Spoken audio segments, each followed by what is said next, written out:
এমন সুন্দর জীবন, এমন সুন্দর যৌবন, আহা শক্তির টাইমটা, জীবনের সক্ষমতার সময়। ছোটবেলা তো ভাইয়া দুর্বল, বৃদ্ধ বয়সটাও দুর্বল। তোমাদের অনেক কিশোর নওজোয়ান একজনের গায়েও চাদর নাই, কিন্তু মুরব্বী সবগুলোর গায়ে চাদর। দেখো চাকায়া, এই চাচারা তো আমার সব পরিচিত চাচা। অর্থ হইল এই বৃদ্ধের এই দুর্বলতা তাকে চাদর গায়ে দিতে বাধ্য করেছে। তার শরীরে শীতের অনুভূতিটা বেশি, ঠিক কিনা বলেন নাকি? কিন্তু তোমরা নওজোয়ান, তোমাদের অধিকাংশ কারো গায়ে চাদর নাই। তোমরা দেখো ভাইয়া, আমার গায়ে কোনো চাদরই নাই। তাইলে বুঝাইতে চাইলাম এই শক্তির সময় যৌবন। যুবক চাইলে পাহাড় কাইটা সমান করতে পারবে, যুবক চাইলে সাগর নদী মাটি দিয়ে ভরাট করে দিতে পারবে। একটা এলাকার যুবক ছেলেরা যদি চায়, সবার হাতে হাতে মদের বোতল পৌঁছাই দিতে পারবে। একটা সমাজের ছেলেরা যদি চায়, সবার হাতে হাতে নামাজের মুসল্লাও তুলে দিতে পারবে। অতএব ছেলেরা, তোমরা যারা যুবক আয়োজন করছো, আমি তোমাদের উৎসাহ দেই, একটু আগাও, এখানে থাইমা যাইও না। একটা মাহফিল করছি, এক ফোটলা বিরিয়ানি খাওয়াই দিছি, খালাস না বন্ধু, একটু আগাও। তোমরা আবার বসো, যে কয়জনে মাহফিলের আয়োজন করছো তোমরা আবার বসো, যে আমরা কেমনে আটটু ভালো হইতে পারি, আটটু চরিত্রবান হইতে পারি, আমরা কেমনে নিজেরা নামাজ ধরতে পারি। একটু যদি হিম্মত করো যুবক, ইনশাআল্লাহ ভালো হবে। শনিবার দিন আমি আমার মাদ্রাসায়, এই শনিবারে সকাল 10টা থেকে বিকাল 4:30 পর্যন্ত, এইবারই প্রথমবার আমি আলাদা 16 বছর থেকে 30 বছরের নিচে যাদের বয়স, এই কিশোর যুবকদের জন্য আলাদা ইসলাহি মজলিসের আয়োজন করছিলাম। আমার শায়েখ আল্লামা মুফতি মুশতাকুর নবী সাহেব বয়ান করছেন, আল্লামা মুফতি আমজাদ হুসাইন সাহেব বয়ান করছেন, হজরত মাওলানা মুফতি ইউসুফ বিন ইকবাল বয়ান করছেন, আমাদের কুমিল্লা ক্যান্টনমেন্টের বড় একজন শিশু বিশেষজ্ঞ ডাক্তার মিজানুর রহমান উনি বয়ান করছেন, আমি নিজে কিছু কথা বলছি। প্রায় 600 ছেলে এন্ট্রিভুক্ত আসছে, এখানে উপস্থিত হয়েছে 600। সন্দ্বীপে, চট্টগ্রামে আমরা প্রতি বছর সন্দ্বীপ যাই, সেখানে 4টা-5টা ছেলে ফজরের নামাজের জন্য, তারা বন্ধু কলেজের ছেলে, 4-5 জন ছেলে মাত্র। ওরা একদিন সিদ্ধান্ত নিছিল, ওরা সবসময় ফজরের নামাজ পড়তো, তো ওরা একদিন সিদ্ধান্ত নিছে যে ফজরের পরে তারা সন্দ্বীপ তো সাগরের পারে, তো সাগরের পারে হাঁটতো তারা। তো তারা একদিন সিদ্ধান্ত নিছিল আজ থেকে 1 বছর আগে, যে আমরা সকালবেলা না হাইটা চলো আমরা বন্ধুদেরকে ফজরের জন্য জাগাই, ফজরের ক্যাম্পেইন করি, ফজরের জন্য গণসংযোগ করি। এই 4-5 জন ছেলে উদ্যোগ নিয়ে শুরু করছে। ঠিক 1 বছরের মেহনতে এই গত নভেম্বর, 24 সালের নভেম্বরে আমি গেছি মাহফিলে, ওইখানে তারা আমার লিস্টেড, ফজরের পরে আমি তাদের জন্য আলাদা বয়ান করছি, তাদের আলাদা মাহফিল হয়েছে ফজরের পরে। মানে রাইতে আমি যেই প্যান্ডেলে ওয়াজ করছি, ওই প্যান্ডেলটা তারা সকালের জন্য আবার ভাড়া নিছে। বুঝেন না এই কথা? আমি ওখানে ছিলাম, আর ওখানে রাত্রে আসা যায় না, ওইটা সন্দ্বীপে স্পিড বোট দিয়ে আইতে যাইতে হয়, তো তার রাইতে আওয়ানোর সিস্টেম নাই, থাকতে হয়। এই জন্য ফজরের পরে আবার বয়ান করছি 1.5 ঘন্টা। তো ওরা, আমি বললাম এত ভোরে ছেলেরা আইবনি, কয় হুজুর আসবে ইনশাল্লাহ, আপনি দেখেন। তারা আমারে দেখাইছে কাগজে কলমে লিস্টেড করা, প্রায় 4,500 ছেলে এখন ফজরের নামাজ জামাতে পড়ে। যুবক চাইলে কি না পারে, যুবক চাইলে ভাঙতে পারে, যুবক চাইলে গড়তে পারে, যুবক চাইলে বুলডোজার দিয়ে সমান করে লাইতে পারে, সমান করে ফেলতে পারে। আবার সেই ভাঙার উপরে যুবক চাইলে গড়তেও পারে। আল্লাহ তাআলা নওজোয়ানের শরীরে অসম্ভব হিম্মত দান করছে, অসম্ভব হিম্মত। এই জন্য বাপ, আমি যুবক যারা, তাদেরকে উৎসাহিত করলাম।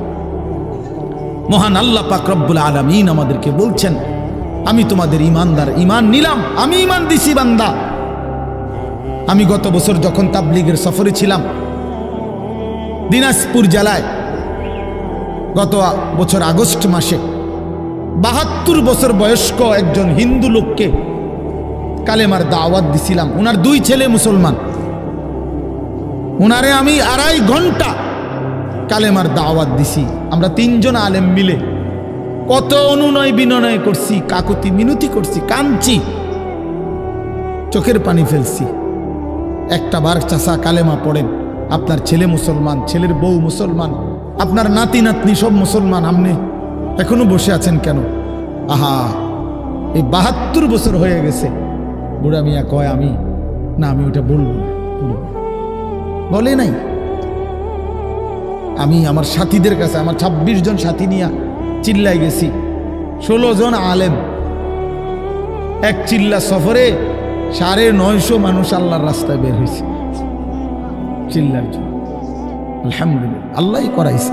তো বলতেছিলাম, আমি সাথীদের কাছে এসে বলছিলাম যে দেখেন ৭২ বছর বয়স হয়ে গেছে, এক আল্লাহর বান্দা, তার জবান দিয়া কোনোদিন তার মালিকের নামটা বের হয়।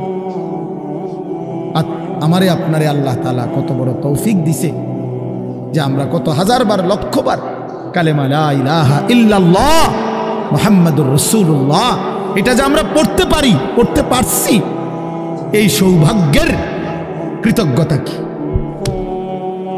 এটা যদি আল্লাহ আমগো জবান দিয়ে কোনোদিন না বলাইতো। কথা বলে না বাপ, এই ছেলেরা মিয়া, এই আব্বাস যারা নামাজ পড়ো না, আরে না ফরমান, তুই যদি হিন্দুর ঘরে জন্ম নিতি, তুই যদি ইহুদির ঘরে জন্ম নিতি, তুই যদি খ্রিস্টানের ঘরে জন্ম নিতি, বেটা কি হতো জীবন? যদি কোনোদিন কালেমার আহ্বান না শুনতা। তুমি তো মুসলমানের ঘরে জন্ম নিয়া এভাবে ইমানকে ফেলে দিলা। মুসলমানের ঘরে জন্ম নিয়ে এভাবে নামাজকে প্রত্যাখ্যান করলা।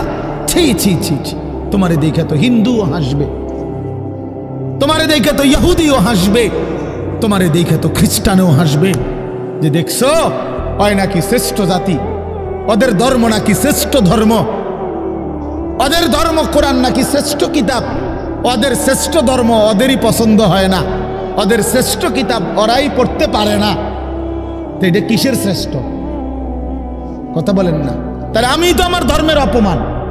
কথা বলেন না, আমি আমার ধর্মের অপমান না, আমি আমার কোরআনের অপমান। এজন্য তোমরা যারা বেনামাজি ছেলে, তোমরা ধর্মের অপমান। তোমাদের যাদের চুল বেঈমানের মতো, তোমরা মুসলমান ধর্মের অপমান।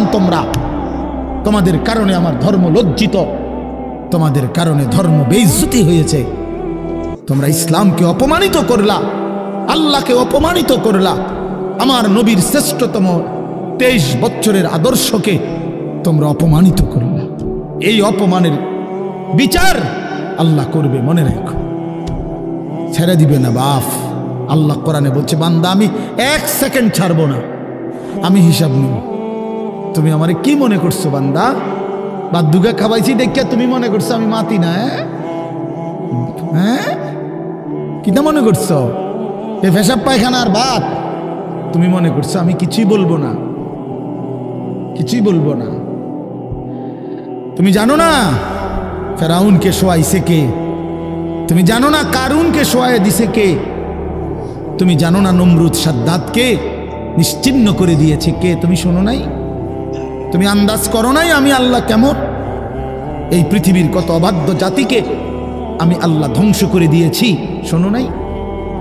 কই, গোটা পৃথিবীর সমস্ত আধুনিক প্রযুক্তি থাকার পরেও তো বাবা আমেরিকার ওই বেঈমানরা, ক্যালিফোর্নিয়ার লস অ্যাঞ্জেলস তাদের একটি স্টেট আগুনে দাবানলে পুরে ছাই হয়ে গেছে। লক্ষ লক্ষ কোটি কোটি মিলিয়ন বিলিয়ন ডলারের এক এক বিল্ডিং।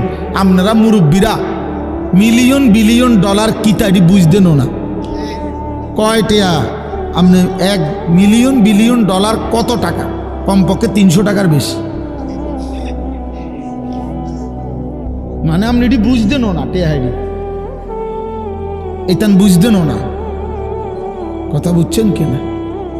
হ্যাঁ, আমরা কিতাবে পড়ছি এক বুজুর্গকে, হ্যাঁ, একটা জিনিস দামি ওনার কাছে ছিল, তো ওনার কাছে বলছি এটা আপনি বিক্রি করে দেন। কত মূল্য? উনি বলছে 100 দিরহাম, 100 টাকা। তখন উনি যখন বিক্রি করে দিছে, ওনারে 100 দিরহাম দিছে, তো অন্য কেউ ওনারে পরে বলছে, হায় হায় জনাব, আপনি তো বহুত বড় ঠকছেন, মাত্র 100 টাকা দাম চাইলেন, এটার দাম তো আরো অনেক। তো উনি বলছেন, আল্লাহর কসম, 100 টাকার উপরে, 100 দিরহামের উপরে কোনো সংখ্যা আছে? আমার তো এটা জানা নেই, আমার তো এর উপরে কিছু জানা নাই। আমার মেজো বোনের বিয়ে যখন হয়েছিল, মেজো বোন, আমি তখন প্রাইমারি শেষ করে মাদ্রাসায় ভর্তি হয়েছি, এই সময় আমার বোনের বিয়ে হয়েছে। তো বোন জামাই যখন ওই আগে ছোটবেলায় বিয়ের দিন বোন জামাই যখন আসছে, তখন শরবত খাওয়াইছি যে গেইটে নাকি, তখন কিছু টাকা দিতে হয় না, যে শরবত খাওয়ায় তারে। তো আমারে 100টা টাকা দিছে উনি প্রথম। তো এগুলা নাকি ওনার কাছে আরো টাকা ছিল, তো এগুলো ওই আরো একটু সাফাসাফি করলে আরো দেয়, আরো কিছু দেয়, না মানলে আরো দেয়, এমনি এমনি নিয়ম ছিল। আমার 100 টাকা দিছে, আর এটা দেখে আমি একটা দৌড়ে আইয়ালাইছি। আমার পুরা মনে আছে, একেবারে কসম, আমার পুরো এখনো মনে হইলো আর এই কথাটা। আমার একেবারে আমার ভাই, চাচাতো ভাইটাই বা অন্যরা এত দমকাইছে, বেউকুফ, 100 টাকা লইয়া দুধ দিয়ে আইয়ালাইছ। আমি বলছি, আমি তো আসলে এর চাইতে বেশি টাকা জীবনে আর দেখি নাই। তো বলতে চাইলাম, হাজার হাজার কোটি কোটি মিলিয়ন ডলারের এই বাড়ি ভবন, এগুলো পৃথিবীর সর্বাধুনিক প্রযুক্তি দিয়ে, অত্যাধুনিক প্রযুক্তি থাকা সত্ত্বেও, আধুনিক সরঞ্জামাদি থাকার পরেও বাফ আল্লাহর দেওয়া আযাবে আগুনে যখন জ্বলছে, এই কয়দিন হইল, কোনো বেঈমানে 1 সেকেন্ডের জন্য আগুন নিভাইতে পারে নাই। 14,000 ফায়ার সার্ভিস কর্মী একসাথে আপনার পানি দিছে, আরো বাড়ে, আগুন আরো বাড়ছে। তার মানে বোঝা গেল, বাবা, পৃথিবীর কারো শক্তি মূলত কোনো শক্তি না, আল্লাহর শক্তির সামনে, আল্লাহর ফয়সালার সামনে। আল্লাহ যদি ভালো রাখে তাইলেই ভালো থাকা। হ্যাঁ, আপনার টাকা তো আছে 1000 কোটি টাকা, কিন্তু আপনার ফেডে অসুখ, আপনি টেহা দিয়ে কিনবেন। আপনার টাকা তো আছে লক্ষ কোটি টাকা, কিন্তু আপনার তো ডায়াবেটিস, আপনি কিনবেন টাকা দিয়ে, কি করবেন? আপনি 7 রাজার ধন হইলেও কি লাভ হবে আপনার?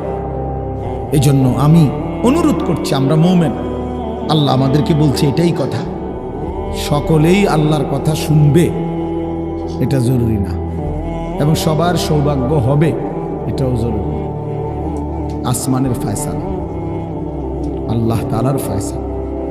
আল্লাহর কথা বলতে পারা এটাও সৌভাগ্য, শুনতে পারা এটাও সৌভাগ্য, ইন্তেজাম করতে পারা এটাও সৌভাগ্য।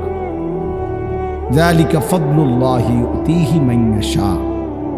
আল্লাহ তাআলা বলছেন, এটা আল্লাহ তাআলার ফজল, অনুগ্রহ, দয়া, তিনি যাকে ইচ্ছে করেন দিয়ে থাকেন, তিনি যাকে ইচ্ছে।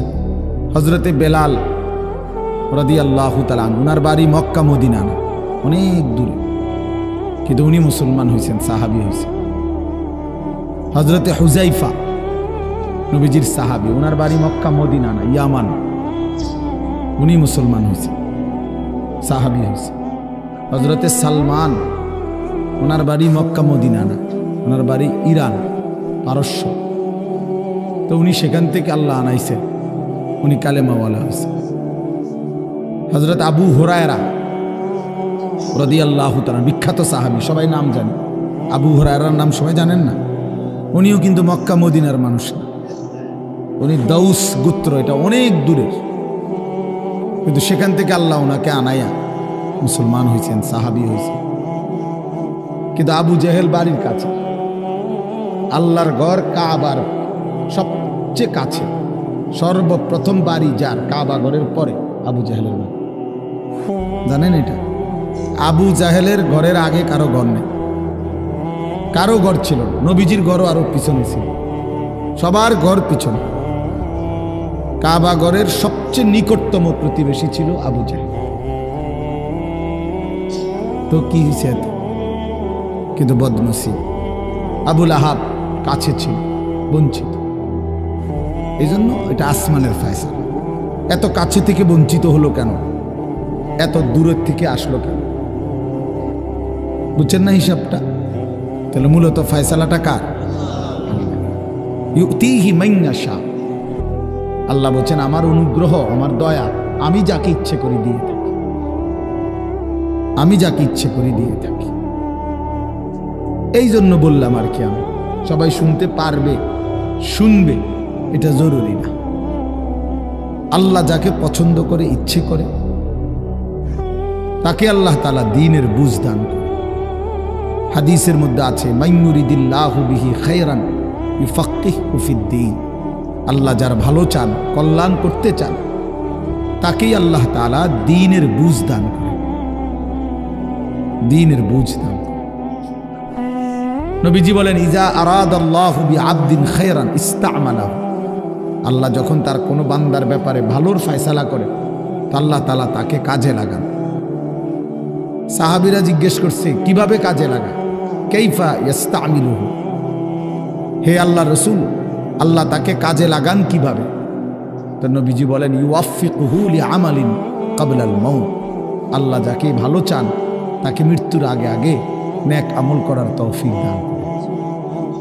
এটাই তারে কাজে লাগাইছে যে ঠিক আছে, তোমারে দিয়ে আমি আমার সিজদা দেওয়া, তোমারে দিয়ে আমি আমার ঘরের খেদমত নেব, তোমারে দিয়ে আমি আমার কোরআনের খেদমত নেব। আল্লাহ তাকে আমলের তৌফিক দিয়ে থাকেন। তাইলে এই জন্য বললাম, এটা সব সময় মনে রাখবে, আল্লাহর দেওয়া তৌফিক ছাড়া বান্দা নামাজ পড়তে পারে না। বাত আল্লাহ সবাইকে খাওয়ায়, সেজদা আল্লাহ সবাইকে দিয়ে দেওয়ায় না। দুনিয়ার প্রয়োজন আল্লাহ সকলের প্রয়োজন পূরণ করে। জন্তু জানোয়ার, কুকুর বিড়াল, সাপ বিচ্ছু, কাফের মুশরিক বেঈমান নাস্তিক মুরতাদ, এদের সকলের দুনিয়াবি প্রয়োজন আল্লাহ পূরণ করে। এই খানা পিনা, পেশাব পায়খানা, হ্যাঁ জরুরত, এগুলো তো আল্লাহ তাআলা জন্তু জানোয়ারেরও পূরণ করে। কিন্তু সেজদা, আল্লাহর গোলামি, আল্লাহর ইবাদত সবাইকে দিয়ে আল্লাহ করায় না। আল্লাহ যাকে পছন্দ করে, ইচ্ছে করে, তাকেই আল্লাহ তাআলা তার দ্বীনের জন্য কাজে লাগায়, আল্লাহর ইবাদতের তৌফিক দান করে। এই জন্য এটা সবসময় মনে রাখতে হবে। নবী সাল্লাল্লাহু আলাইহি ওয়াসাল্লাম দোয়া করতেন যে আল্লাহ আমার ইবাদত, আপনার ইবাদত সুন্দরভাবে করার জন্য আপনি আমারে সাহায্য করেন। আপনি সাহায্য না করলে হবে না, আপনি তৌফিক না দিলে হবে না। আল্লাহুম্মা লা মানিআ লিমা আ'তাইত। আপনি দিলে বাধা দিবে কে? আপনি না দিলে দিবে কে? আপনাকে বাদ দিয়ে কারো কোনো চেষ্টায় কি লাভ হবে? কোনো লাভ হবে না। এই জন্য এটা অনেক বড় ইহসান, আল্লাহ তাআলার দয়া। আল্লাহ যাকে পছন্দ করে, ইচ্ছে করে, দয়া করে, আল্লাহর ইচ্ছা হয়, আল্লাহ তাকে কোরআন পড়তে দেয়, দ্বীন মানতে দেয়, আল্লাহকে সেজদা করতে দেয়। আর এমনি বাকিদেরকে আল্লাহ খাওয়ায় পড়ায়। এটা একটা কমন ব্যাপার। আল্লাহ তাআলা বলছেন আমি অনুগত অবাধ্য সবাইকেই খাওয়াই। কাফের মুশরিক বেঈমান কারো রিজিক দুনিয়াবি আমি আটকাই না। এই জন্য আল্লাহ তাআলা ফেরাউনকেও রিজিক দিছে, মুসা নবীকেও রিজিক দিছে না? নমরুদকেও রিজিক দিছে, ইব্রাহিম আলাইহিস সালামকেও রিজিক দিছে। আল্লাহ তাআলা আবু জেহেল, আবু লাহাবকেও রিজিক দিছে, নবী সাল্লাল্লাহু আলাইহি ওয়াসাল্লামকেও রিজিক দিছে। তাহলে দুনিয়ার প্রয়োজন সকলের পূরণ করছে, সকলের। কিন্তু আখিরাত সমান না, আখিরাত ভিন্ন। আখিরাত শুধুই ঈমানদারের। পরকালের সুখ শান্তি নিয়ামত শুধুই ঈমানদারের, শুধুই সেজদাওয়ালার। কোরআন শরীফে আছে আল্লাহ তাআলা বলবে কুলু ওয়াশরাবু হানিআম বিমা কুনতুম তা'মালুন। আমার বান্দা বিগত জীবন দুনিয়াতে যে আমল করছো তার বিনিময়ে আজকে জান্নাতে খাও, পান করো, ওগুলোর বিনিময়ে। কুলু ওয়াশরাবু হানিআম বিমা আসলাফতুম ফিল আইয়ামিল খালিয়া। আল্লাহ বলেন জান্নাতীকে বলবে, বান্দা নিশ্চিন্তে আরামসে দুনিয়ার জীবন যে তুমি নেক আমল করেছো তার বিনিময়ে আজকে আরামসে নিশ্চিন্তে নির্বিঘ্নে আমার জান্নাতে খাও এবং পান করো। জাযাআম বিমা কানু ইয়ামালুন।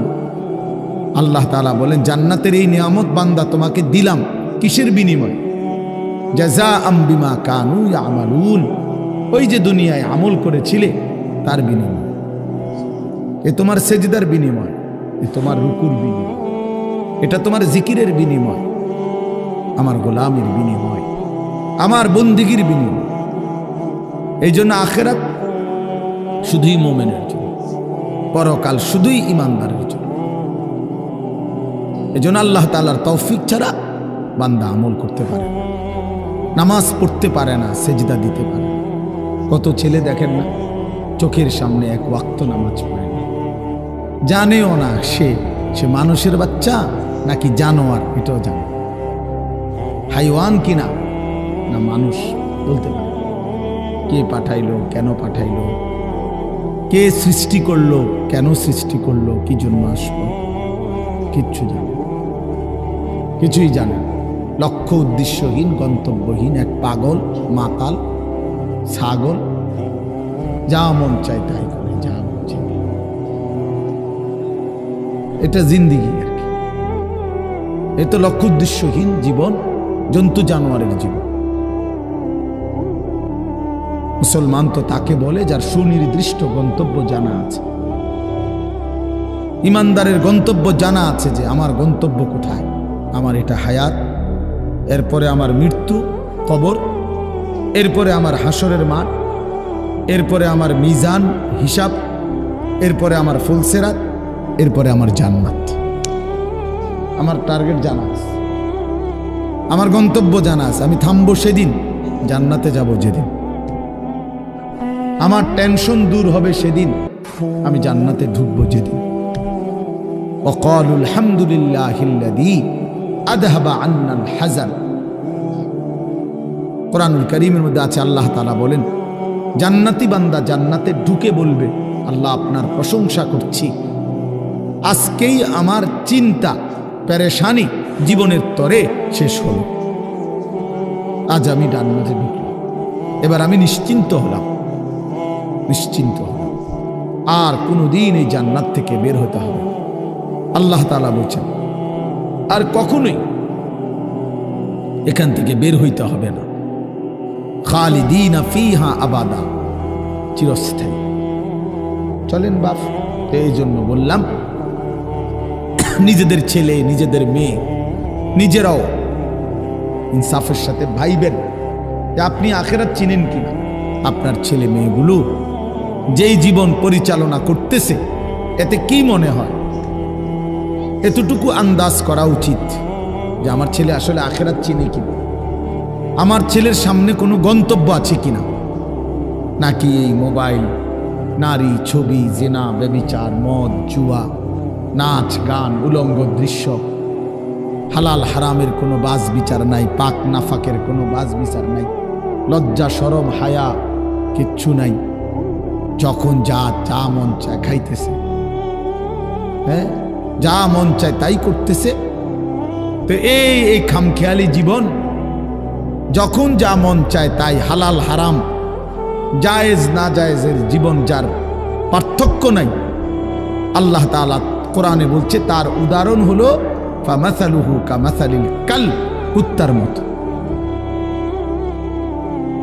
হ্যাঁ, এটা কোরআন শরীফের আয়াত। ওই জীবন কুত্তার জীবন, কুকুরের জীবন।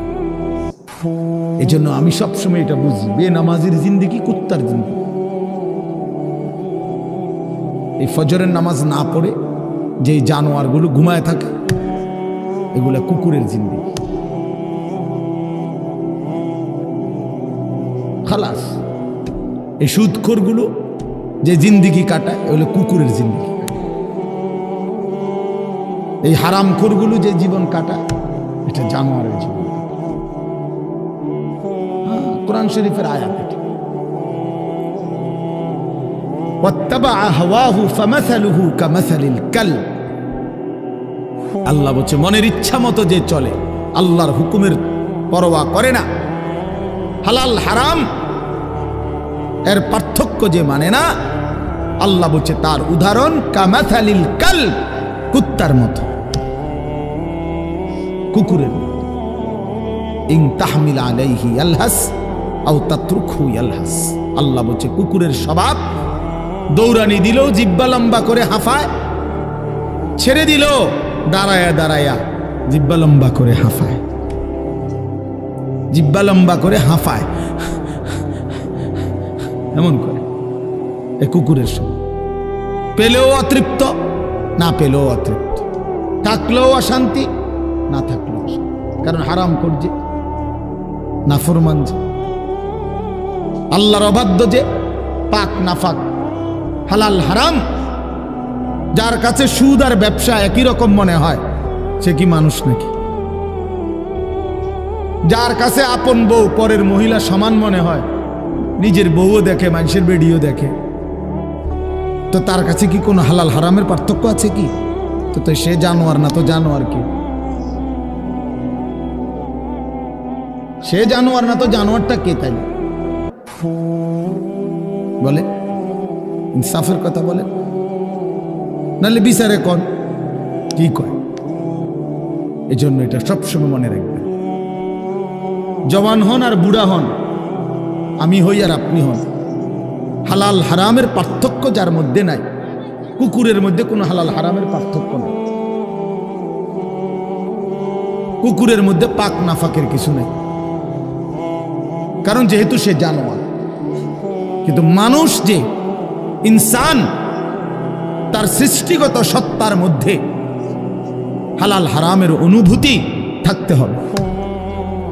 মুসলমান তাকেই বলবে যার মধ্যে জায়েজ না জায়েজের পার্থক্য আছে, হালাল হারামের অনুভূতি আছে, পাক নাফাকের অনুভূতি আছে।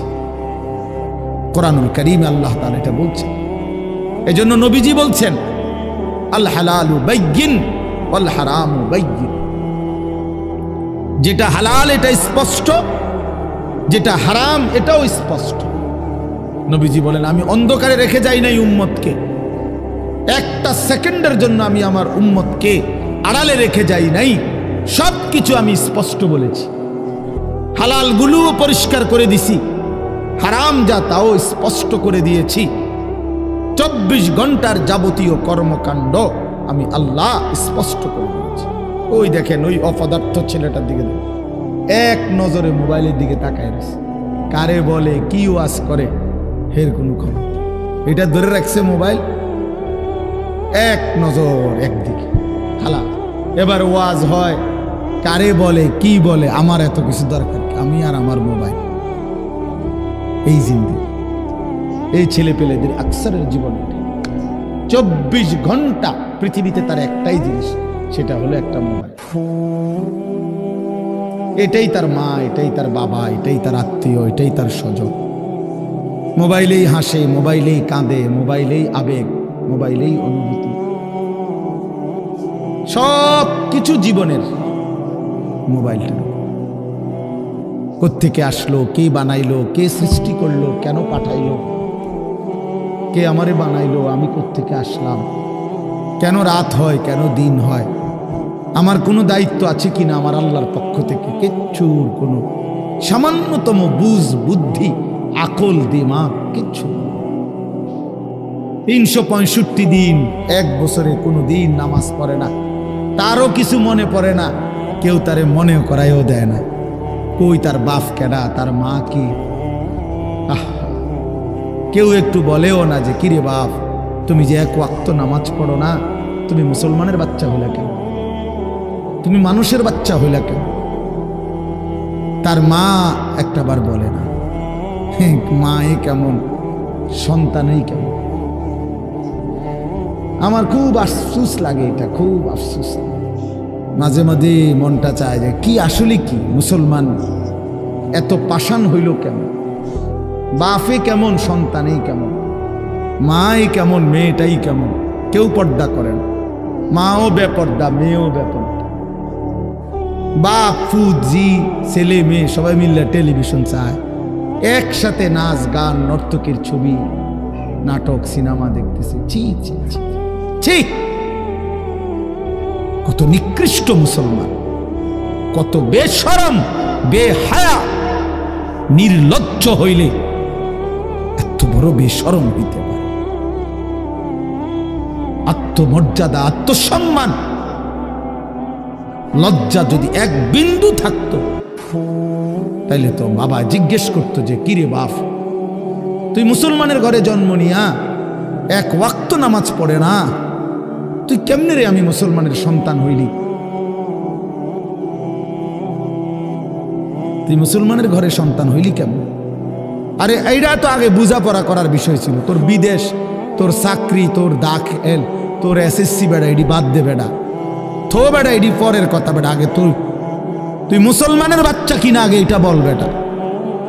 তোর নামাজের বুঝাপড়া কর আগে বেটা। কিসের তোর বিদেশ, আবার কিসের তোর দেশ? তোর চাকরি দিয়ে আমি করব কি? তোর ব্যবসা দিয়ে আমি করবো কি? তোর উপার্জন খাইয়া আমি করবো কি বেটা? তুই তো হারাম কর, তুই তো নাফরমান। এতটুকু যদি বিবেক বাবার না থাকে, সেটা কেমন বাপ? এ কেমন অভিভাবক? এ কেমন মুসলমান মা বাবা যাদের হৃদয়ে এই কথা আসলো না? আপনার তো উচিত ছিল আগে এই বুঝাপড়া করা। আগে ছেলের সাথেই বুঝাপড়া করেন। তুই মুসলমানের বাচ্চা কিনা আগে এটা বল। মুসলমানের বাচ্চা 16 বছরে এক ওয়াক্ত নামাজ ছাড়া থাকে কেন? কথা বলেন, ইনসাফ কি বলে? ইনসাফের কথা বলেন, বিচারের কথা বলেন। ছেলেগুলোকে আপনারা এভাবে ছেড়ে দিলেন, আর তোমরা ছেলেরাও বাবা এভাবে নষ্ট হয়ে গেল। অনাদরে, অবহেলায় এমন সুন্দর জীবন, এমন সুন্দর যৌবন, শরীর স্বাস্থ্য সব শেষ করে দিলাম। একবারও মনে পড়লো না তোমারও তো শেষ আছে বাপ। রাত যেমন ভোর হয়, দিন যেমন রাত হয়, তোমারও হায়াতও একদিন শেষ হয়। প্রতি ঘন্টা মিনিট সেকেন্ড যায় মানে তোমার হায়াত যায়, আমার হায়াত যায়, ঠিক না? তো আল্লাহ আমাদেরকে বুঝ দান করেন। এজন্য বাপ আমরা ভাবা উচিত, আমাদের এটা ফিকির করা উচিত।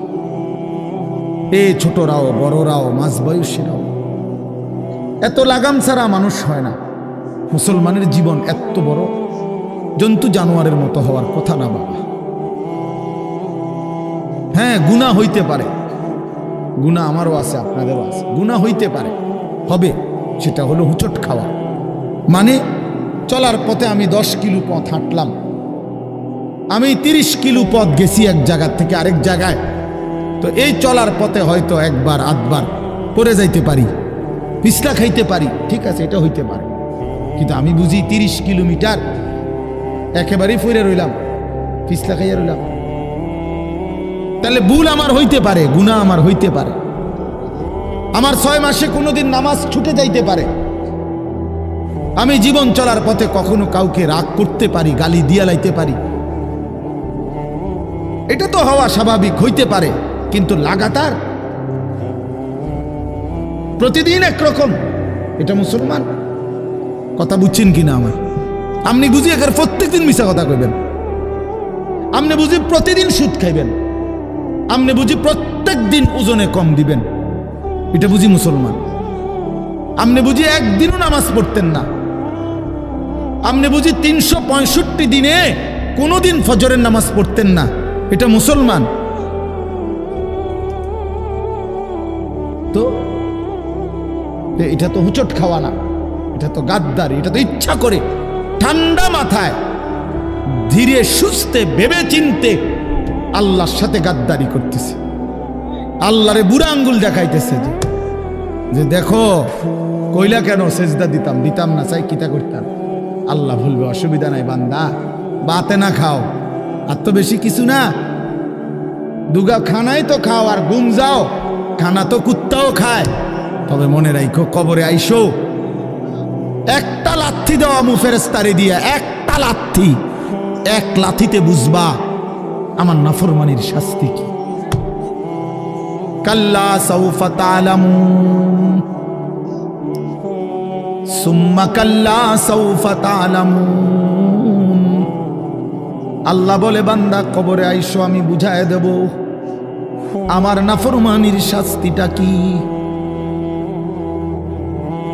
ফেরেশতা দুই কান বরাবর, আল্লাহর নবী বলছেন নাফরমানের কবরে ফেরেশতা ফায়াদরিবু দারবাতান বাইনা উযুনাইহি, দুইটা কান বরাবর ঘাড়ের মধ্যে প্রত্যেকটা আঘাত করবে লোহার হাতুড়ি দিয়ে।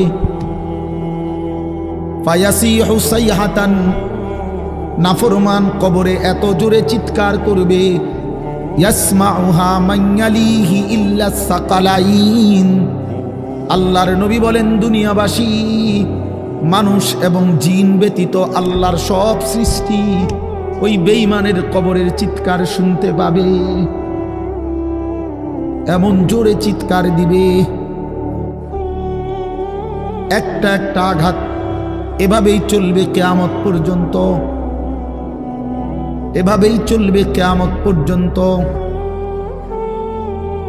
আল্লাহর নবী সাল্লাল্লাহু আলাইহি ওয়াসাল্লাম বলেন নাফরমান পাপীকে যখন কবরে রাখা হবে, তিনটা প্রশ্নের উত্তর যখন নাফরমান দিতে পারবে না, সাথে সাথে কবর তারে এত জোরে একটা চাপ দিবে, একটা চাপ দিয়া ডান পাশের মাটি বাম দিকে, বাম দিকের মাটি ডান পাশে চলে আসবে। হাত্তা তাখতালিফা আদলাউহু, আল্লাহর নবী বলেন ডান পাশের পাঁজরের হাড্ডি ভাইঙ্গা বাম পাশে ঢুকে যাবে, বাম পাশের হাড্ডিগুলো ভাইঙ্গা ডান পাশে ঢুকে যাবে। নবীজি দেখায়া দিছে হাত্তা তাখতালিফা আদলাউহু, এইভাবে দুই আঙ্গুল একটা যেমন আরেকটার মধ্যে ঢুকে যায়, আল্লাহর নবী বলেন এভাবে পাঁজরের হাড্ডি একটা আরেকটার মধ্যে ঢুকে যাবে। কি বাপ মনে করছো তোমারে এমনে এমনে ছেড়ে দিব? কি মনে করছো যার ভাত খাইলা তার বুঝি হিসাব দিতে হবে না? কি মনে করছো মুফত এটা? হ্যাঁ, কার পানি পান করেছো, কার ভাত খেয়েছো, কার আসমান, কার জমিন, কার চন্দ্র, কার সূর্য ব্যবহার করেছো বান্দা? কার এটা? তোমার আব্বার? শরীরটা তোমার বাপের নি, চোখ নাক কান তো তোমার আল্লাহর। আলাম নাজআল লাহু আইনাইন ওয়া লিসানান ওয়া শাফাতাইন। আল্লাহ বলে বলো না বান্দা আমি কি দুইটা চোখ দেই নাই? ওহ বাবা কথা কই, আমি কি জিহ্বাটা দেই নাই? আমি কি দুইটা ঠোঁট দেই নাই? তো উত্তরে কি বলবেন যে না দেন নাই? কি বলবেন? কথা বলেন। তো কথা বলার হিম্মত আছে কারো যে আল্লাহ আপনি চোখ দেন নাই, আপনি ঠোঁট দেন নাই? কারো সাহস আছে কিনা এটা বলার? তাইলে আল্লাহই তো দিয়েছেন। আলাম নুসিহ জিসমাকা, হাদিসে আছে নবীজি বলেন আল্লাহ জিজ্ঞেস করবে হাসরের মাঠে বান্দা বলো না আমি কি তোমার শরীরটা সুস্থ রাখি নাই? ওয়া নুরবিকা মিনাল মা, আমি কি প্রতিবার তৃষ্ণার্ত অবস্থায় তোমারে আমি আল্লাহই তো আমি কি পানি পান করাই নাই? আমি তো পানি পান করিয়েছিলাম, আমি তো তৃষ্ণা নিবারণ করেছিলাম, আমি তো ক্ষুধার চাহিদা পূরণ করেছিলাম, আমি তো কায়নাতের সূর্য চন্দ্র আলো বাতাস দিয়েছিলাম। ওয়াজআলনা নাওমাকুম সুবাতা, আল্লাহ বলে সারাদিনের ক্লান্তি দূর করার জন্য রাত্রি গভীরের ঘুম আমি আল্লাহই তো বানিয়েছি। ওয়াজআলনাল লাইলা লিবাসা, অন্ধকার কালো চাদর দিয়ে ঢেকে পৃথিবীটাকে অন্ধকারাচ্ছন্ন করে দিয়েছি আমি আল্লাহই তোমার ঘুমের উপযুক্ত পরিবেশের জন্যে। আবার দিনের বেলা আলোকিত করে দিয়েছি তোমার উপার্জনের সুবিধার জন্যে। রাতে তুমি ঘুমাইবার জন্য অন্ধকার করে দিয়েছি। দিনে তুমি রোজগার করবা এই জন্য আলোকিত করে দিয়েছি। সুবহানাল্লাহ। ওয়াজআলনান নাহারা মাআশা, উপার্জনের জন্য দিন বানিয়েছি, ঘুমাইবার জন্য রাত বানিয়েছি। ওয়াজআলনা সিরাজান ওয়াহাজা, একটা উজ্জ্বল সূর্য আমি আল্লাহই বানিয়েছি। وأنزلنا من المعصرات ماء ثجاجا, জমাট বাঁধা মেঘ থেকে আমি আল্লাহ অঝোর ধারায় বৃষ্টি নামিয়েছি। এই জমিনটাকে সিক্ত নরম করেছি, ছোট্ট ছোট্ট ছিদ্র বানিয়েছি। তোমার অনাদরে ফেলে দেওয়া দানা আমি আল্লাহ কুদরতি স্বয়ংক্রিয় মেশিন দিয়ে আমি আল্লাহ জমিনের নিচে আমি নিয়ে এসেছি। কয়দিন পরে আবার আমি আল্লাহ সেই ছোট্ট দানা থেকে নতুন গাছ বের করে দিয়েছি। লিনুখরিজা বিহি হাব্বান ওয়া নাবাতা, তাহলে রিজিকের ব্যবস্থা আমি করলাম, ঘুমের ব্যবস্থা আমি করলাম, উপার্জনের পরিবেশ আমি করে দিলাম, শরীর স্বাস্থ্য জীবন যৌবন আমি দিলাম। আমি কেন সেজদা পেলাম না? আল্লাহ যদি বলে বান্দা আমি কি অপরাধ করলাম, আমি তোমারে এত কিছু দিয়ে আমি কি অন্যায়টা করলাম যেই অপরাধের কারণে তুমি আমারে সেজদা দিলা না? কি বলবা যুবক? নাফরমান যুবক কি বলবা? অসভ্য যুবক যে নামাজ পড়ো না, হাইওয়ান তুমি কি বলবা? তুমি মানুষ না জানোয়ার? বেনামাজি তুই মানুষ না জানোয়ার? বল, মানুষ না জানোয়ার? বল বেটা। অনেক বেহায়া এখনো হাসে এইখানে, এত বড় অসভ্য বেহায়া, এই বেহায়া এখনো হাসে। চিন্তা করছো নি? হ্যাঁ, এত বড়, এত নির্লজ্জ, এত বড় অসভ্য যে এখনো হাসে। অর্থ হইল আমারই কয়, বুঝেন নাই? বুঝতেছে সে আমারই কয়। আহ আহ, আমার মনে হয় কুকুর রে কইলে কুকুর মাথা নামাইলে। আহা, আমাদের সন্তানদের হালাত কত নাজুক, চিন্তা করে দেখে। মুসলিম সমাজে বসবাস করে, বাপ মুসলমান, মা মুসলমান, চারিদিকে মসজিদ, চারিদিকে মাদ্রাসা, কত দাড়িওয়ালা, টুপিওয়ালা, পাঞ্জাবিওয়ালা।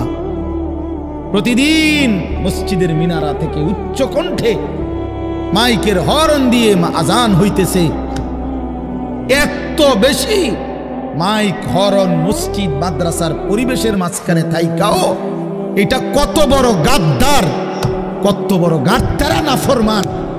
এত সুন্দর চারদিকে মসজিদ, মাদ্রাসা, আলেম ওলামা, দাড়ি, টুপি, মাদ্রাসার পরিবেশের ভেতরে থাইকাও জানোয়ারে একটা সেজদা দেয় না।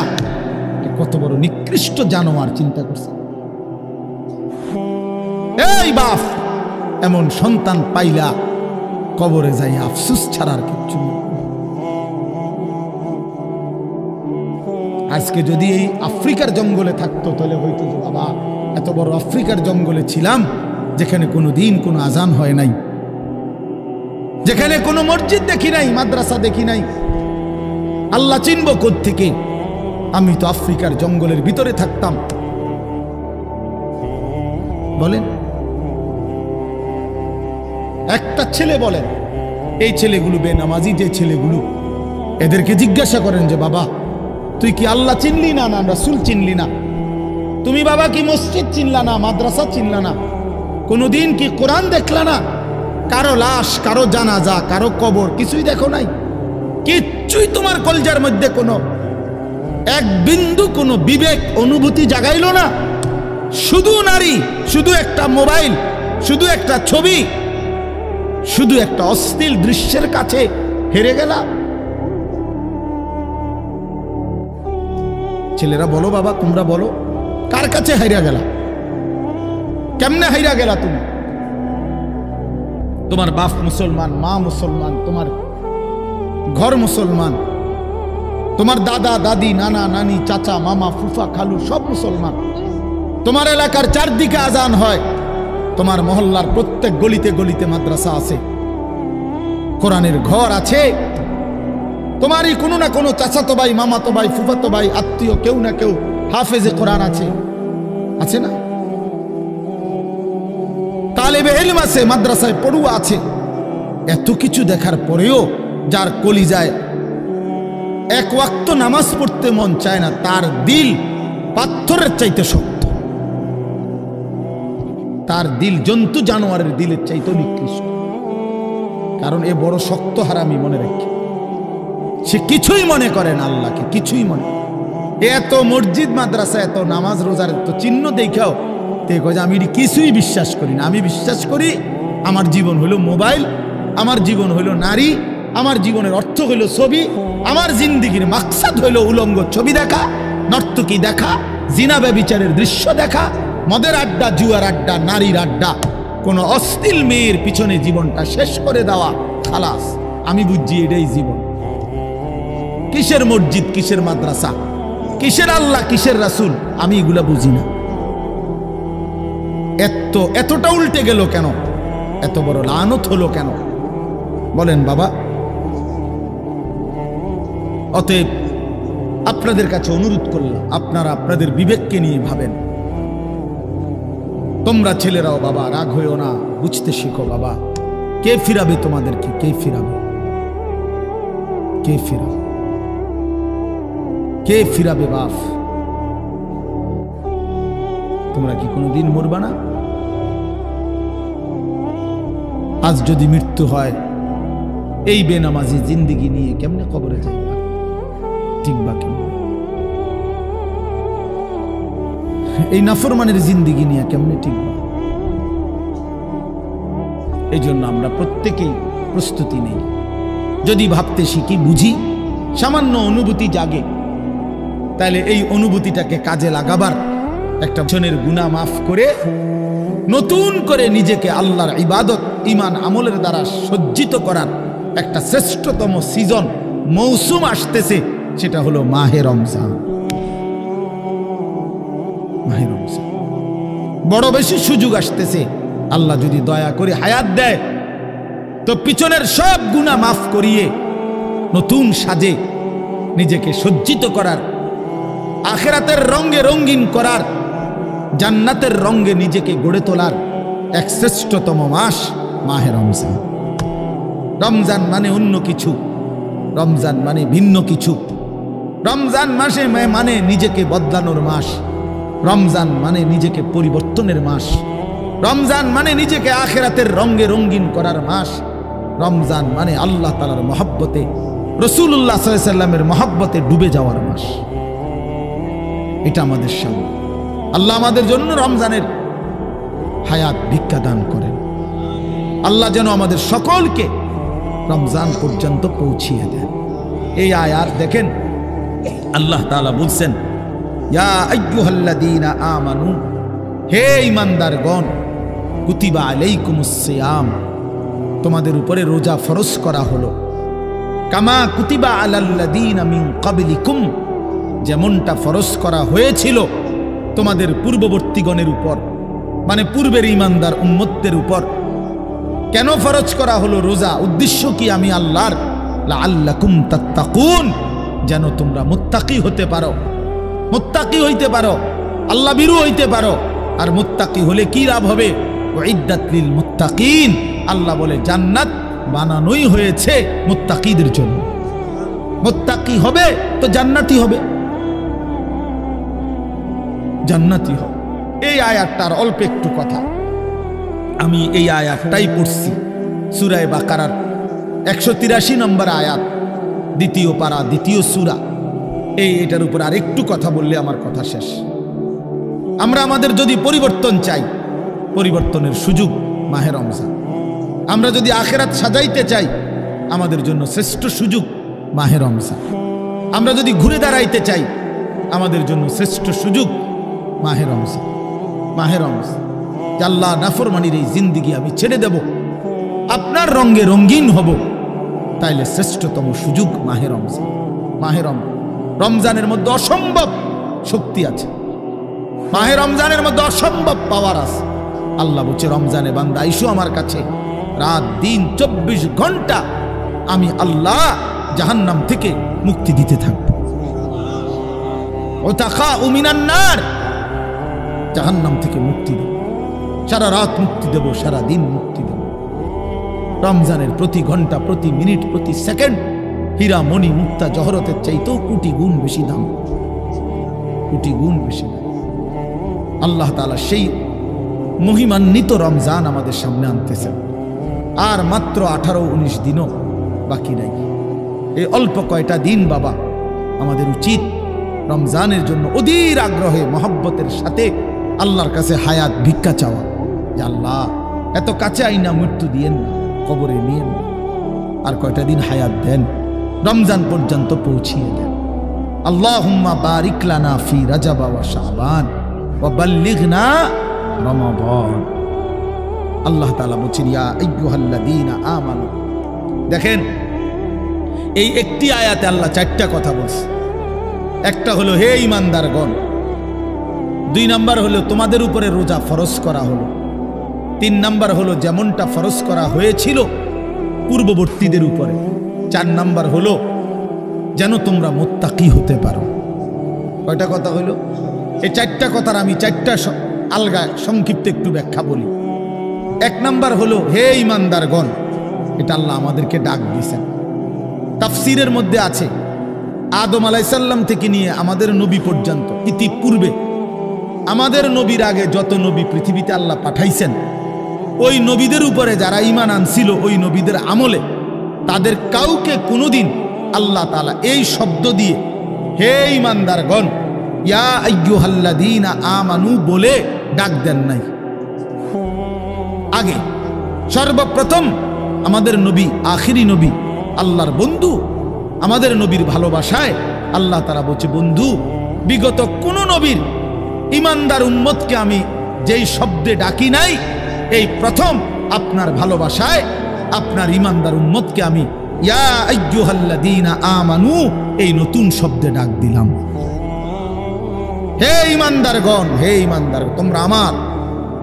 তাফসীর ইবনে কাসিরের মধ্যে আছে, যে ঈমানদার সে আল্লাহর বন্ধু, যে মুমিন সে কার বন্ধু? আল্লাহর বন্ধু। আল্লাহর বন্ধু, মুমিনের বন্ধু আল্লাহ, আল্লাহর বন্ধু মুমিন, আল্লাহর বন্ধু মুমিন। এই জন্য তাফসীরে লিখছে হে ঈমানদারগণ, এই কথার আরেকটা তর্জমা এটা, হে আমার বন্ধুগণ। আল্লাহ যেন ডাক দিয়া বলছে, হে আমার বন্ধুগণ, তোমরা আমার বন্ধু, তোমরা আমার। আমি বানাইছি বহু জনেরে, তোমরা বানাইছি আমার জন্য, আমার জন্য। তোমরা আমার, তোমরা আমার মেনে নিয়েছ, তোমরা আমার কালেমা পড়েছ, তোমরা আমার রাসূলকে মেনে নিয়েছ, অতএব তোমরা আমার। তোমাদের কালেমা লা ইলাহা ইল্লাল্লাহ মুহাম্মাদুর রাসূলুল্লাহ, এটা আমি গ্রহণ করলাম, গ্রহণ করে আমি নিলাম, এই জন্যই আমি তোমাদেরকে ডাক দিই। তুমি বলছো আমি এনে ভর্তি অমুক, ওই যে আমারে মোহাম্মদে বলছে তার ছোট ভাই হাফেজ মুশাররফ, কয় আমার আজকে বললো যে হুজুর ভর্তি করামু আপনার মাদ্রাসায়, তো কি কোন সময় আমু, ফরম নিয়ম কানুন কি? আমি এত কথা তোমার দরকার কি, হাতে ভর্তি হইব সারছে তো আর কি। তার মানে আমি বলতে চাইছি তারে কি বুঝাইলাম, তোমার এত নিয়ম কানুনের দরকার কি, আমি তারে নিলাম, খালাস আমি ভর্তি নিলাম। তাইলে অর্থ হইল আল্লাহ তাআলা বলছেন, বান্দা তোমার কালেমা আমি নিলাম, তোমার ঈমান আমি নিলাম, এজন্য আমি তোমারে মুমিন বলে ডাক দিলাম। আল্লাহ কাউকে নিজের করে ডাক দেওয়া, খোদার কসম, এটা তার জীবনের সবচেয়ে বড় পাওয়া। যদি দিল থাকতো তাইলে আমরা বুঝতাম। এক এমপি সাহেব যদি কারো নাম নেয়, এক মন্ত্রী সাহেব কারো নাম নেয়, আর তারে যদি কেউ আইয়া কয় আজকে তো মন্ত্রী সাহেবের কাছে গেছিলাম আর উনি তোমার নাম নিছে, তোমার কথা ভালো কইছে, বাবা হেতে বেটা তো মানে ঠ্যাঙালগি দিয়ে আটতে লাগবে। হ্যাঁ বাইতাইয়া ঘরে বেড়ি কথাবার্তা সাবধান কও, আগের মতো নাই, যেরুম মনে করছে এরুম না। কি কিছে মন্ত্রী সাহেব আজকেও আমার নাম রয়েছে, জিঙ্গাও মানে সে এটাকে খুব গৌরবের মনে করবে, ঠিক না বলেন না কেন? সবার কাছে ঘুরে ঘুরে বলার চেষ্টা করবে আমি কিন্তু মন্ত্রীর পরিচিত। হাদিসের মধ্যে আছে এক সাহাবী উবাই ইবনে কাব রাদিয়াল্লাহু তাআলা আনহু, সাহাবীদের মধ্যে নবীজির সবচেয়ে সুন্দর কোরআন শরীফ পড়তেন যিনি, ওনার নাম হলো উবাই ইবনে কাব। তো এই উনি নবীজি একদিন উনাকে বলছেন এই সাহাবীকে যে উবাই এদিকে আসো, তুমি আমারে কোরআন শরীফ পড়ে শোনাও। বুঝছেন? তখন ওই সাহাবী একটু লজ্জিত হয়ে বলতেছি, ইয়া রাসূলুল্লাহ, আমি আপনার সামনে কোরআন পড়বো? অথচ কোরআন তো আমরা আপনার থেকেই শুনি, কোরআন আপনার উপরেই নাজিল হয়, আমি কোন সাহসে আপনার সামনে কোরআন পড়ি? তো নবীজি বললেন, শুনো, মহান আল্লাহ পাক রব্বুল আলামিন জিব্রাইল পাঠাইয়া তোমার নাম নিয়া বলছে তোমার কাছ থেকে আমি কোরআন শুনতে। এই আমরা স্পষ্ট হাদিসে পড়ছি, বিশ্বাস করেন। এই সাহাবী এটা শুই না 3 বার জিজ্ঞাসা করছে নবীজিরে, আওয়াসাম্মানি আল্লাহ, ইয়া রাসূলুল্লাহ বললেন কি আমার আল্লাহ আমার নাম নিছে? আমার নাম? আর কোন কি আপনি? নবীজি বলল, হ তোমার নামে তো নিছে। উনি আবার জিজ্ঞাসা করছে, ইয়া রাসূলুল্লাহ সত্যি বলছেন আমার নাম নিয়েছেন আল্লাহ? বলছে, হ তোমার নাম। আবার জিজ্ঞাসা করছেন, হাদিসের স্পষ্ট শব্দ আছে ফাবাকা। 3 বারের পরে এই সাহাবী খুশিতে আনন্দে চিৎকার করে কাঁদতে শুরু করছে আর বলতেছি, ইয়া রাসূলুল্লাহ, এক গোলামের কি পরিমাণ সৌভাগ্য, তার মুনিব তার নাম নিয়েছে। তা আমরা আমাদের কালেমার কি পরিমাণ সৌভাগ্য, আমরা একবার বলেছি কালেমা, আল্লাহ আমাদেরকে ডাক দিছে, ইয়া আইয়ুহাল্লাযীনা আমানু, হে আমার কালেমা ওয়ালারা, তোমরা আমার, তোমরা আমার, আমি তোমাদের ঈমান নিলাম, আমি তোমাদেরকে ডাক দিলাম। এক মুমিনের কি পরিমাণ খুশি হওয়া উচিত আপনি শুনেন। 29 নম্বর পারায় একটা সূরা আছে, সূরা মুরসালাত। এই যে এর আগে একটা সূরা আছে, সূরা দাহার, কোরআনুল কারীমের 76 নম্বর সূরা, 2 পৃষ্ঠাওয়ালা ছোট সূরা। এই সূরাটার মধ্যে জান্নাতের বর্ণনা সবচেয়ে সুন্দর, মানে জান্নাতের বর্ণনা হৃদয় কারা এই সূরাতে আছে। এই সূরাটা যেদিন নবীজির উপরে নাজিল হয়েছে, সেদিন নবীজির সামনে একজন কালো রঙের সাহাবী বসা ছিলেন। ওয়াইন্দাহু রাজুলুন আসওয়াদ, কালো একজন রঙের সাহাবী বসা ছিল, উনি বসা ছিলেন। এই সময় এই সূরাটা নাজিল হয়েছে, নবীজি উনাগরে শুনাইছে সূরাটা। তো এই সূরার মধ্যে জান্নাতের এমন হৃদয়গ্রাহী বর্ণনা। এই সাহাবীটা সামনে যিনি বসা কালো রঙের সহজ সরল সাহাবী, উনি এই সূরা এটা শুইনা জান্নাতের আশায় খুশিতে একটা চিৎকার দিছে, এক চিৎকারে হাদিসে আছে উনি ওইখানে ইন্তেকাল করছে। এখানে তখন আল্লাহর নবী বলেন, ওয়াল্লাহি লাকাদ আখরাজা নাফসা সাহিবিকুমুশ শাওকু ইলাল জান্নাহ। নবী বলেন, আল্লাহর কসম, জান্নাতের প্রবল আকাঙ্ক্ষায় তোমাদের বন্ধু জীবন দিয়ে দিল। निकल जाए दम तेरे कदमों के नीचे, यही दिल की हसरत, यही दिल की आरज़ू है। এটা উর্দু শের আর কি, অর্থ হলো, হে প্রিয়তম, তোমার পায়ের নিচে জীবন দিলাম, জান দিয়ে দিলাম। আর এটাই ছিল আমার সারা জিন্দেগীর তামান্না, দিলের আকাঙ্ক্ষা, যে তোমার জন্য আমি জীবন দেব। আর সেটাই দিয়ে দিলাম। নিকল যায় দম তেরে কদমোं के नीचे, তোমার কদমের নিচে আমার জান গেল। यही दिल की हसरत, এটাই ছিল দিলের আকাঙ্ক্ষা। এজন্য আজকে ছেলেরা কোথায় জীবন শেষ করে দিচ্ছ? এমন সুন্দর জীবন, এমন সুন্দর যৌবন, আহা, শক্তির টাইমটা, জীবনের সক্ষমতার সময়। ছোটবেলা তো ভাইয়া দুর্বল, বৃদ্ধ বয়সটাও দুর্বল। তোমাদের অনেক কিশোর নওজোয়ান একজনের গায়েও চাদর নাই, কিন্তু মুরব্বী সবগুলোর গায়ে চাদর। দেখো চাকায়া, এই চাচারা তো আমার সব পরিচিত চাচা।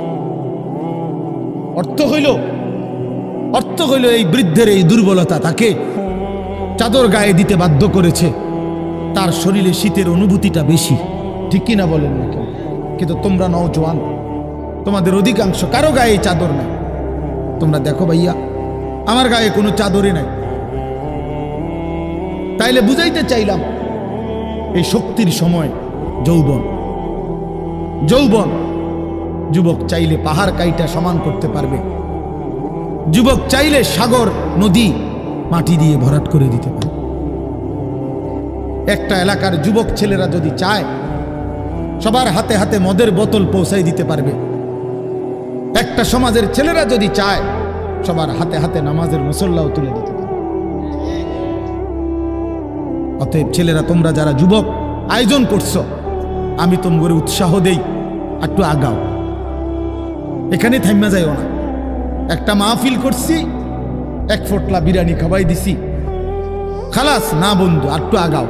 তোমরা আবার বসো, যে কয়জনে মাহফিলের আয়োজন করছো তোমরা আবার বসো, যে আমরা কেমনে আটটু ভালো হইতে পারি, আটটু চরিত্রবান হইতে পারি, আমরা কেমনে নিজেরা নামাজ ধরতে পারি। একটু যদি হিম্মত করো যুবক, ইনশাআল্লাহ ভালো হবে। শনিবার দিন আমি আমার মাদ্রাসায় এই শনিবারে সকাল 10টা থেকে বিকাল 4:30 পর্যন্ত, এইবারই প্রথমবার আমি আলাদা 16 বছর থেকে 30 বছরের নিচে যাদের বয়স, এই কিশোর যুবকদের জন্য আলাদা ইসলাহি মজলিসের আয়োজন করছিলাম। আমার শায়েখ আল্লামা মুফতি মুশতাকুর নবী সাহেব বয়ান করছেন, আল্লামা মুফতি আমজাদ হুসাইন সাহেব বয়ান করছেন, হযরত মাওলানা মুফতি ইউসুফ বিন ইকবাল বয়ান করছেন, আমাদের কুমিল্লা ক্যান্টনমেন্টের বড় একজন শিশু বিশেষজ্ঞ ডাক্তার মিজানুর রহমান উনি বয়ান করছেন, আমি নিজে কিছু কথা বলছি।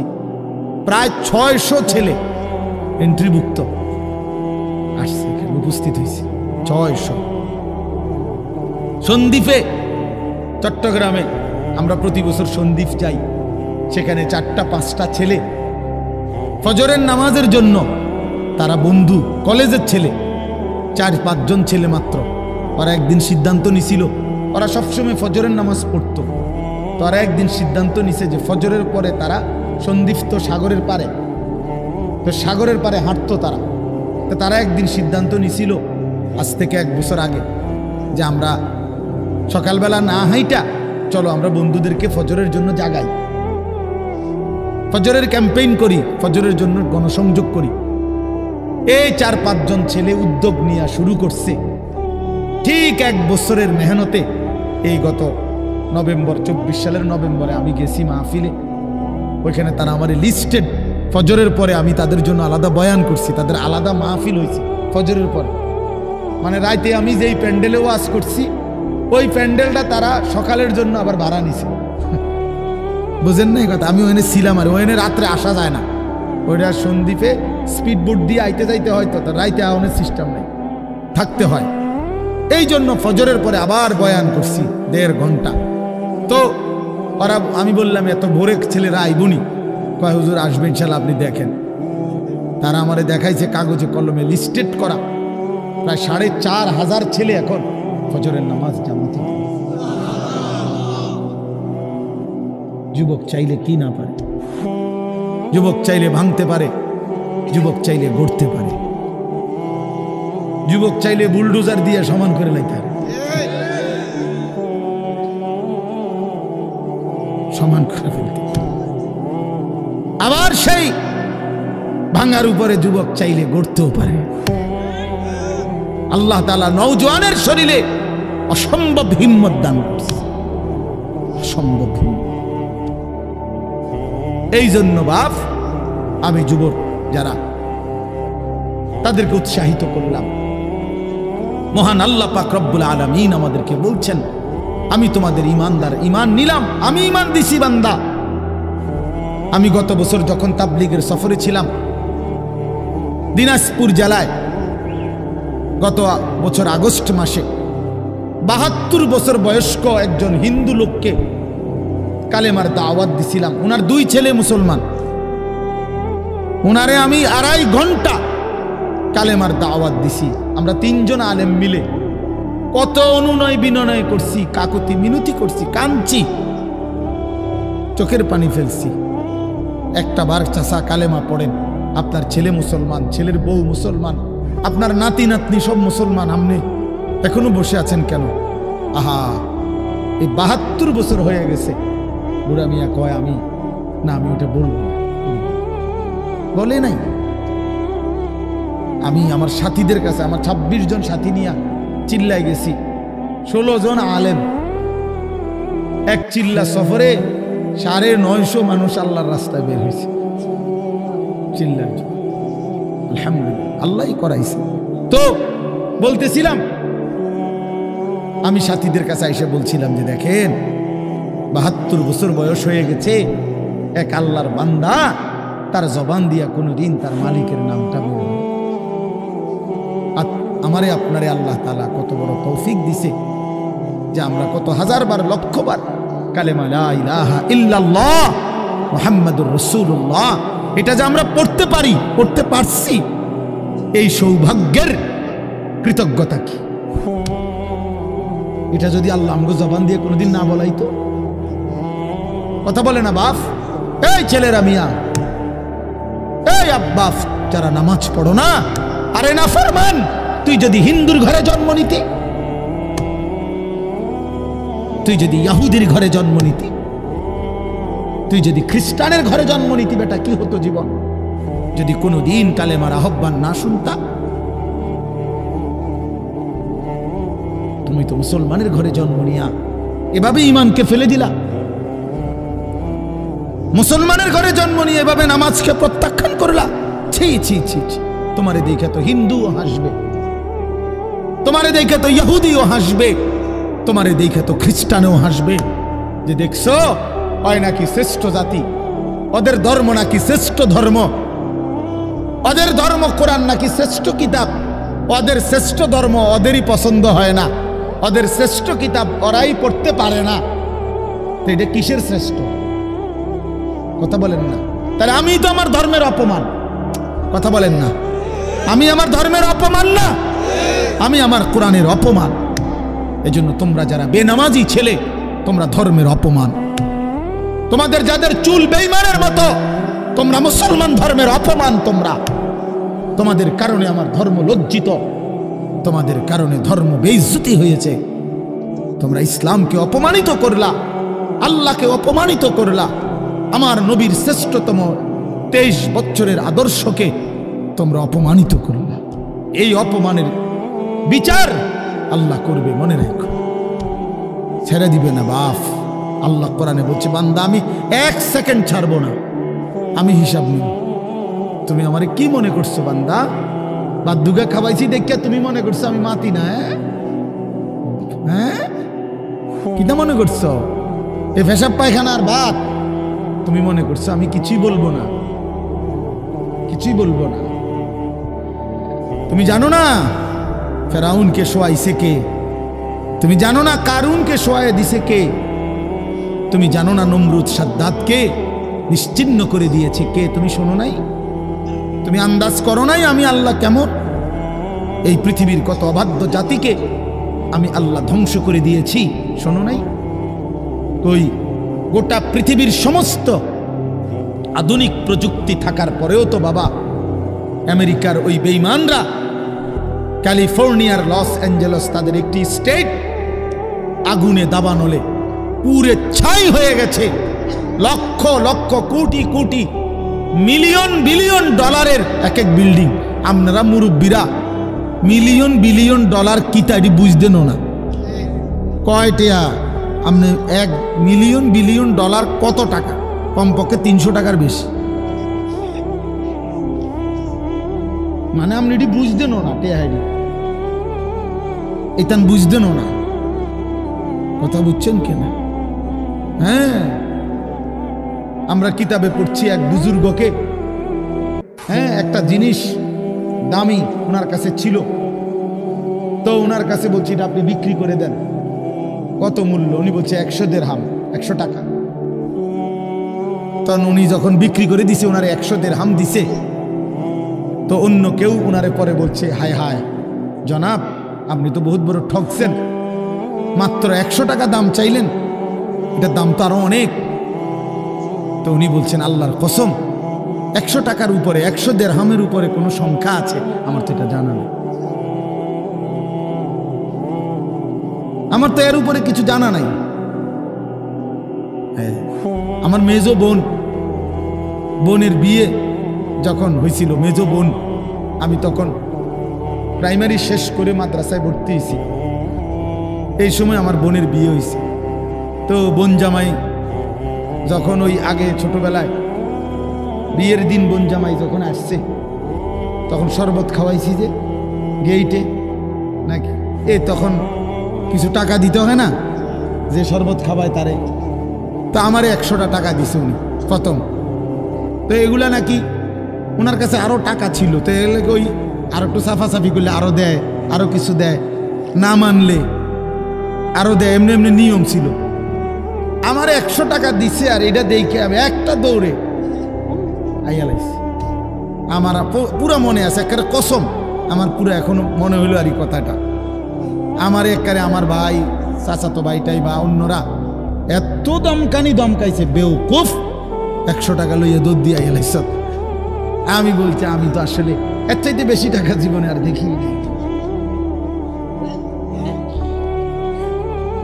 তো বলতে চাইলাম, হাজার হাজার কোটি কোটি মিলিয়ন ডলারের এই বাড়ি ভবন, এগুলো পৃথিবীর সর্বাধুনিক প্রযুক্তি দিয়ে, অত্যাধুনিক প্রযুক্তি থাকা সত্ত্বেও, আধুনিক সরঞ্জামাদি থাকার পরেও বাপ আল্লাহর দেওয়া আযাবে আগুনে যখন জ্বলছে, এই কয়দিন হইল কোনো বেঈমানে 1 সেকেন্ডের জন্য আগুন নিভাইতে পারে নাই।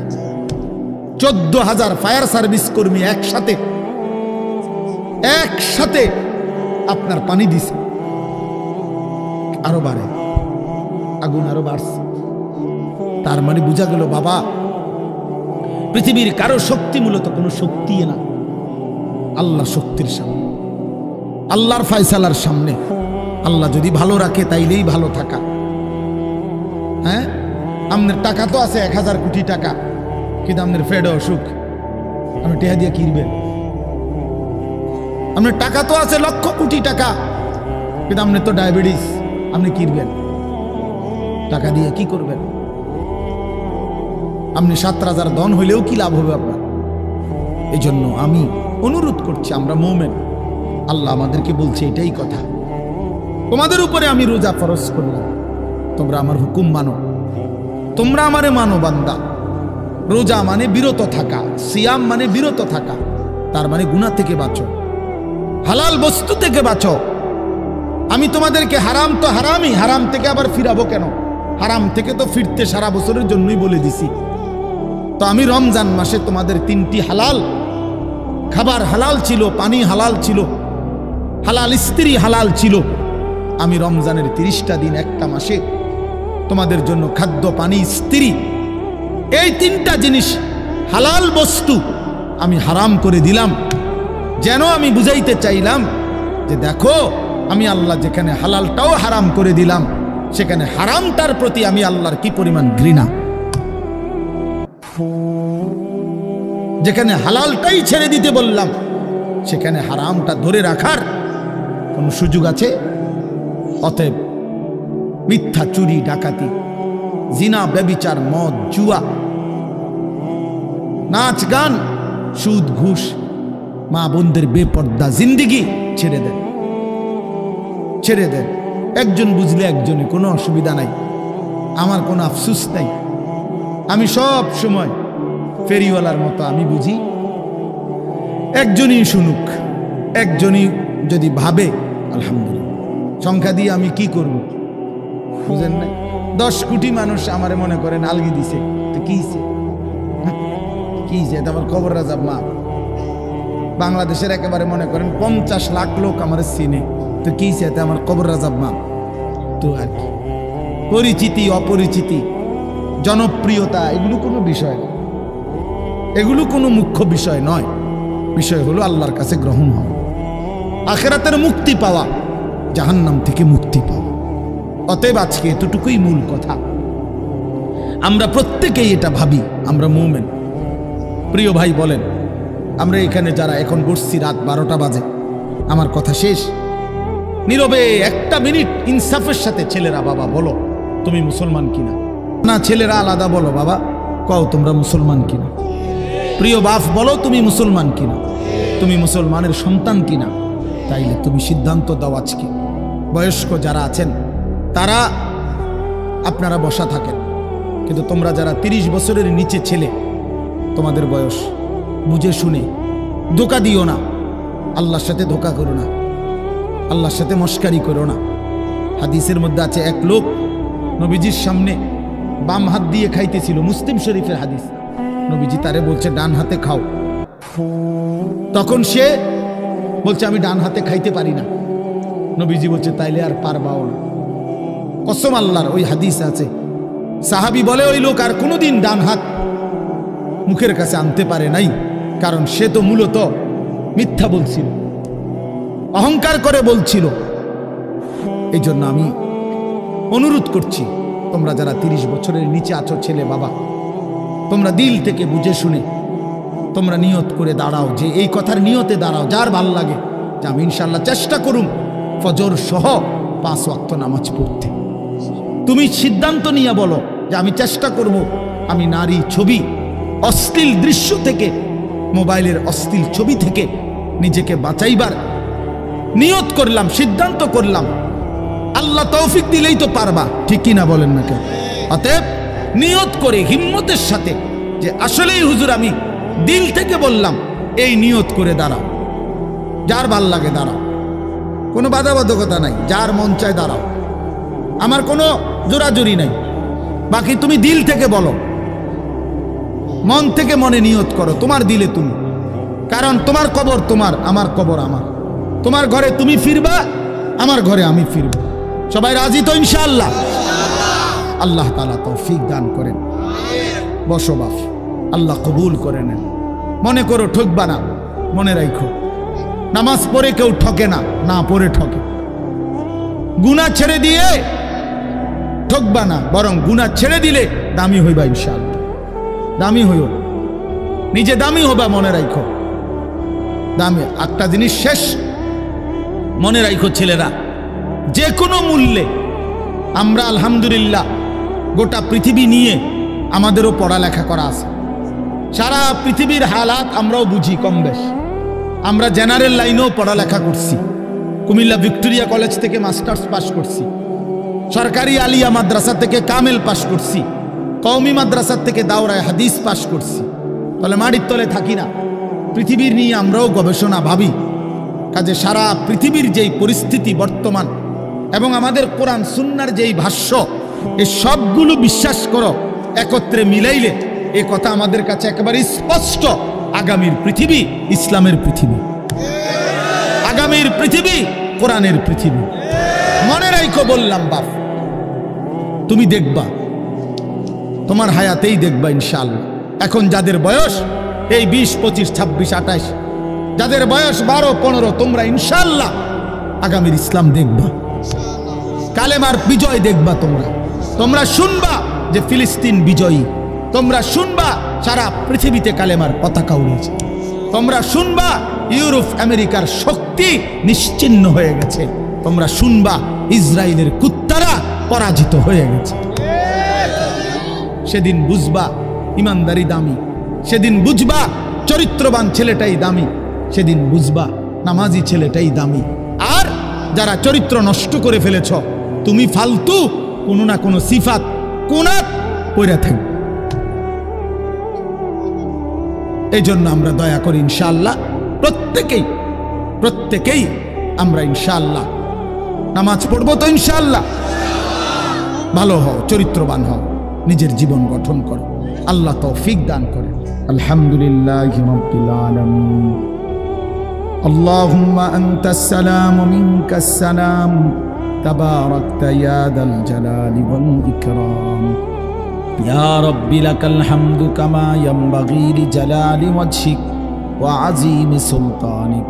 ওয়া সাল্লি আলা মুহাম্মাদিন কামা হুয়া আহলুক وافعل بنا خيرا كما أنت شانك يا أرحم الراحمين يا أرحم الراحمين يا أرحم الراحمين ربنا ظلمنا أنفسنا وإن لم تغفر لنا وترحمنا لنكونن من الخاسرين ربنا آتنا في الدنيا حسنة وفي الآخرة حسنة وقنا عذاب النار ربنا لا تزغ قلوبنا بعد إذ هديتنا وهب لنا من لدنك رحمة إنك أنت الوهاب ربنا وآتنا ما وعدتنا على رسلك ولا تخزنا يوم القيامة إنك لا تخلف الميعاد ربنا اصرف عنا عذاب جهنم إن عذابها كان غراما إنها ساءت مستقرا ومقاما رب ارحمهما كما ربياني صغيرا رب ارحمهما كما ربياني صغيرا ربنا هب لنا من أزواجنا وذرياتنا قرة أعين واجعلنا للمتقين إماما مولاي كريم رب كريم মেহেরবান মাওলা রাত গভীরে আমরা গুনাহগার গোলাম আপনার শাহী দরবারে হাত উঠাইলাম অনেক বেশি গুনাহ মাওলা পেছনের জিন্দেগি নাফরমানিতে ভরা মাওলা অন্ধকারেই জীবন নাফরমানিতে ভরে গেছে মাওলা আল্লাহ চোখ বন্ধ করলেই ভয় হয় ঘুম যেতেই ভয় হয় যদি ঘুম আর না ভাঙ্গে চোখ যদি আর না মেলে এত গুনাহ নিয়ে কবরে যাব কেমনে মাওলা হাসরের ময়দানে দাঁড়াবো কেমনে মাওলা